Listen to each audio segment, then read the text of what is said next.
Okay, so today I want to talk about sources. Um, a lot of times, critics of the church will tell you that you can't trust any sources that are directly from the church because they are biased. Um, yeah, they're obviously biased if they come from the church. Any church is going to be biased towards their own religion. Our church and our faith is no different. So don't let somebody make a big deal out of that when they talk to you. But other than that, you're going to notice that with with the say the Book of Mormon, for example, because of the nature of the claims surrounding its origins, you have people who believe that it is an authentic religious text, and you have people who believe it is a fraud, and there's no middle ground. Like it's not like the Bible where biblical archaeology can prove that this chapter, this book of the Bible, whatever, this story actually happened. And then that wouldn't necessarily verify the rest of the Bible due to the way it was written, the way it came forth. It's a collection of ancient manuscripts, just kind of put together. Proving one part of the Bible true doesn't have any bearing on the rest of it necessarily. Um, but with the Book of Mormon claims, um, if it all rises and falls as a whole because of the nature of the claims surrounding it. Um, Joseph Smith found it written on metal plates and translated it by the gift and power of God. Either that actually happened, or he was a con man who made it up and the entire book is a 19th century fraud. So, when it comes to sources on the Book of Mormon, um, there's a problem. The problem is that you won't find any unbiased sources. People will say, oh, anything that's pro LDS, that's all biased, and anything that is not pro LDS is accurate and unbiased. They might not come out and say it that way because they know when they say it that way, that makes them look like the biased person. Because they will literally say, in so many words, they'll change the words, sugarcoat it, make it sound better, but they are literally saying that if I disagree with the conclusion, it's biased, but if I agree with the conclusion, it's not.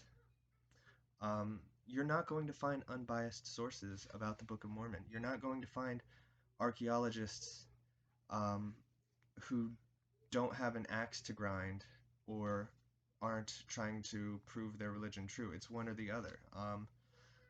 So you're not going to find that set of unbiased sources very easily.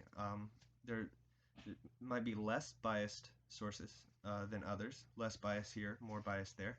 Um, but this is why you have to look into both sides of the issue.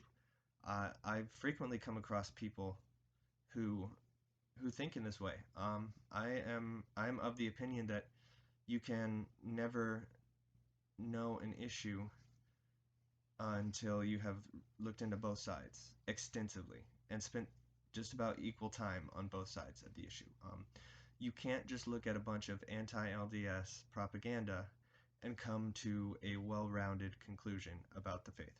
You can't do it. It won't happen. If you want to know, say you are going to buy a car and you've narrowed it down, you want to buy either a Ford or a Toyota, and you don't know which one you want to buy. You want to go ask somebody which one you want to buy. Um, if you go to the Ford dealer, I guarantee you he's not going to tell you to buy a Toyota. He is going to tell you good things about Ford and bad things about Toyota because he's he works at a Ford dealership. Same with the Toyota dealership. You're not going to go there and hear a bunch of great things about Ford and him not trying to get you to buy a Toyota. Um, you can't, no matter which one you go to, if that's the only one you go to, you're going to buy their car because each one of them is biased in their own direction. So if that's the only way that you can decide is to go to somebody at the Ford dealership or at the Toyota dealership, those are the only two people you can talk to on, about which car you want to buy.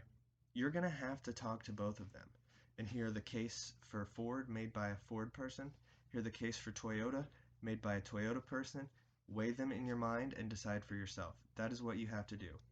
If you only go to the Ford dealership, you're going to drive a Ford home, guaranteed. You're not going to hear everything that person has to say, and then think to yourself, okay, it's settled, I'm buying a Toyota. It's not going to happen. And this applies to just about every issue on the planet. If you only look into one side of an argument, you will fall on that side every single time. Every time. Um, so yeah, so when it comes to the Book of Mormon or the Book of Abraham, like you might think that the whole story sounds ridiculous, and it totally does sound ridiculous. Like if you only ever talk to anti-LDS people who have an axe to grind with the church or something of that nature, if you only ever talk to them, you are going to think that Latter-day Saints are stupid for believing in the religion that they do, because you're going to hear about all of the ridiculous parts. And that's it. You're not going to hear all the great parts. I mean, they might try to, to mention some things and go, well, it's not all bad. They do this, they do believe that, this part makes sense. They're going to give you an overwhelming case, though, for what they believe. And they're probably not even going to tell you everything that they know that's in favor of the church. Maybe tell you a little bit, but not everything. No. You have to look into our side of the issue as well. Otherwise, you are doing yourself a disservice. And you're wasting your time, really. If you're only going to look at one side of an issue, you might as well not look at all. You might as well just default to that side and just not look at anything.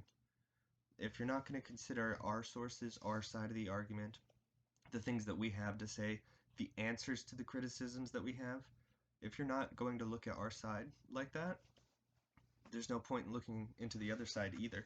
You might as well just not look into anything ever and just default to that side just because.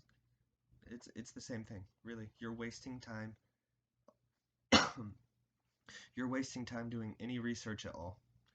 You can go spend that time doing something else and just stay off of researching our faith completely. It's the same thing. Really. It's the same thing. So, yeah. You're not going to find unbiased sources. You're not going to find archaeologists that are setting out to figure out if the Book of Mormon is true or not. You're going to find archaeologists who start with the assumption that it is true and set out to prove that it is true. You're going to find sorry. You're going to find archaeologists who start with the assumption that it is false and set out to prove that it is false. You're going to find both of those kinds. I have yet to find archaeologists that set out from a neutral position to figure out if it's true or not. If it's true or not. So, yeah, I mean, if you can point me to any of those archaeologists that just like start neutral on it and then go out and start looking for archaeology to see if there's a good case for it or not, and and who don't start with a conclusion, if you can find those archaeologists, let me know. And that doesn't just apply to archaeology, it applies to like anthropology as well, just historians in general, things like that. Um, yeah, you're not gonna find unbiased sources. I'm sorry. That's just the nature of the religious realm in general. Everybody's got an axe to grind, it seems. So you have to look at both sides equally and do extensive research into both sides. When you see a good argument from one side, you want to research the other side to see what they have to say about that argument too. Um, it's that's another thing. You can't just take the argument from one side and go, oh, well, that's a good argument. I think I'm going to decide on that. No, you have to see the other side's responses to that argument as well. That's just good research. Yeah. So those are my thoughts for today. Sorry for my throat. Can't help it. Right. Have a wonderful day.